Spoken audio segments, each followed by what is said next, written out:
भारत माता की, भारत माता की।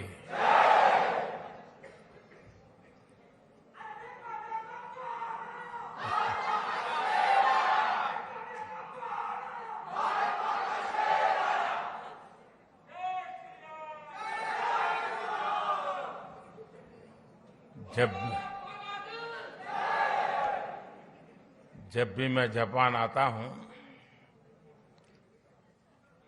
तो मैं हर बार देखता हूं कि आपकी स्नेह वर्षा हर बार बढ़ती ही जाती है।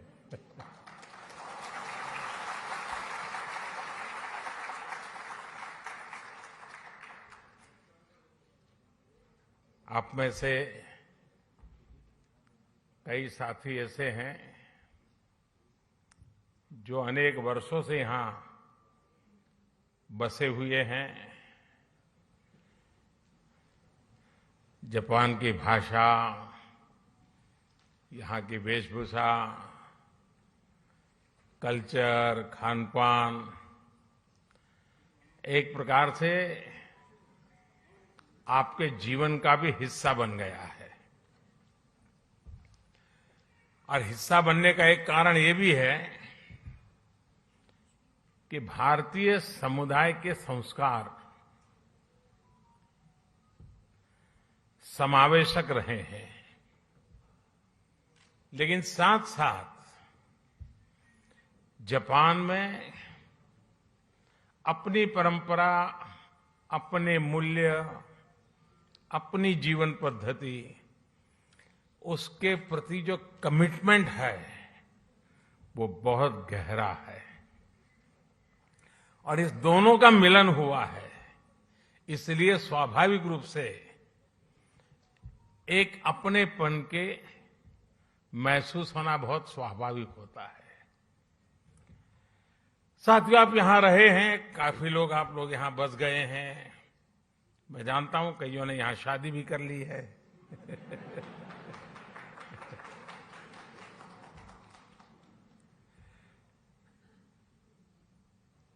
लेकिन ये भी सही है कि इतने सालों से यहां जुड़ने के बावजूद भी भारत के प्रति आपकी श्रद्धा, भारत के संबंध में जब अच्छी खबरें आती हैं तो आपकी खुशियों का पार नहीं रहता है, होता है ना। और कभी कोई बुरी खबर आ जाए तो सबसे ज्यादा दुखी भी आप ही होते हैं।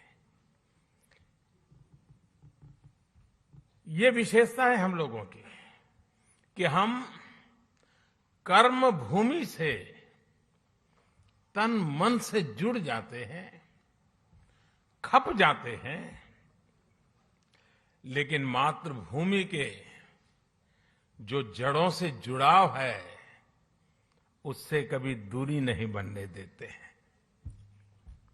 और यही हमारा सबसे बड़ा सामर्थ्य है। साथियों, स्वामी विवेकानंद जी जब अपने ऐतिहासिक संबोधन के लिए शिकागो जा रहे थे तो उससे पहले वो जापान आए थे। और जापान ने उनके मन मंदिर में, उनके मन मस्तिष्क पर एक गहरा प्रभाव छोड़ा था। जापान के लोगों की देशभक्ति, जापान के लोगों का आत्मविश्वास,